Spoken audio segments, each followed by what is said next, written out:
Hi, this is Clay again from Lake Charles Toyota, and I'm here once again with Joey LeBlanc. Say hi, Joey. Hi, Joey. Anyway, we are driving inside of a 2016 RAV4 XLE Hybrid all-wheel drive, and we are excited about it.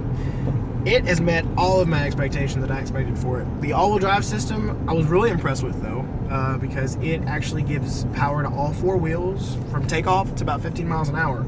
Regardless if you're in EV, Eco, or Sport mode, or normal. It'll still give power to all four wheels, and it feels a lot smoother, too, which I think is because of the battery behind the second row. Yeah, as most of you know, that the 2016 RAV4 is a complete redesign from last year. And part of that... They kept the same engine on the gas model, and they kept the same body, but they definitely did some updates to the interior and exterior. One of the big changes, though, is the addition of the hybrid line and the SE trim and the SE trim level. Now, there's two different hybrid models. There's the XLE and the Limited. Right. And you get a big fuel economy bump as expected with the hybrid. Oh, for sure. In town. Yeah, in town. The gas model gets 24 in the city, 31 in the highway. The hybrid model gets 34 in the city. And I took them for the weekend. You really do get 34 driving normal. Yeah, I mean, most of the time driving a hybrid, you can get significantly better gas if you know how to drive it. Absolutely. So.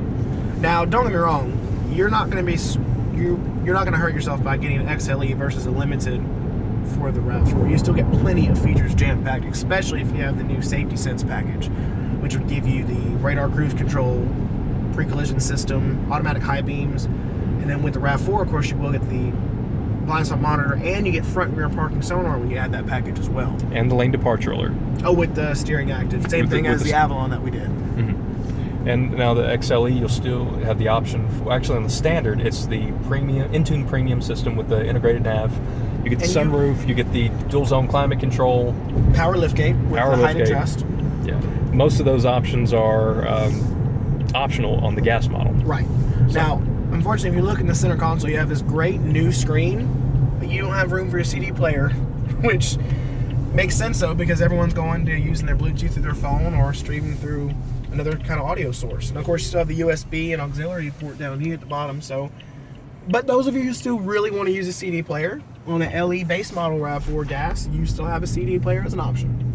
Yeah, just expect to have more of these systems that don't have CD players because of the way that technology is going and the demand for how people want to listen to stuff. For sure.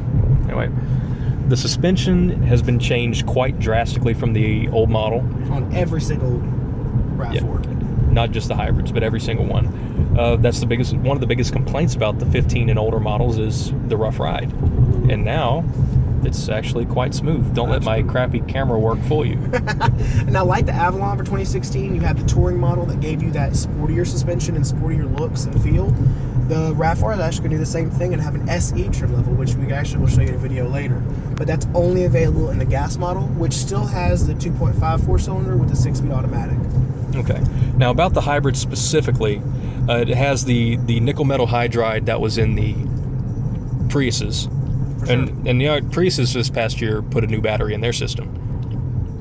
Yeah. They actually still have the nickel metal hydride in their base model, and they moved on to a lithium ion in their Eco and stuff like that. Right.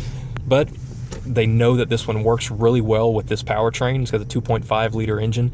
It's actually a very similar powertrain to the Camry and Avalon hybrids. Only difference is it's more tuned with the torque, of course, because it's all-wheel drive. Yeah, it's more tuned to torque to handle to make it feel more like an SUV than it would a car. Now, in the back, you're wondering where the battery's at. It's actually underneath the second row.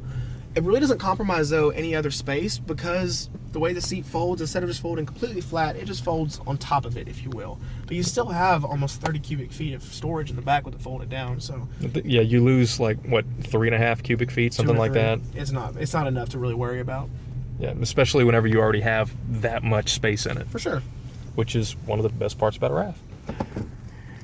Anyway, if any of you are familiar with the hybrid synergy drive that Toyota makes, oh, look at that. It's the backup camera with the guided lines. I love the ones that turn with you. I know it. Oh, and your rear parking. There's your rear parking.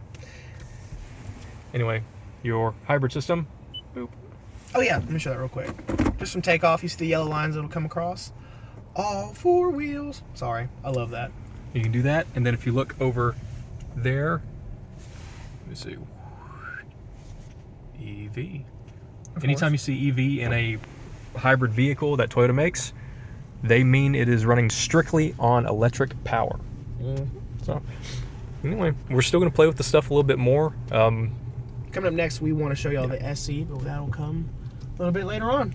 All right, if you guys have any questions about anything, I know we were just kind of real general on this model, but as you guys have something more specific you want to see, just let us know. Thanks for watching.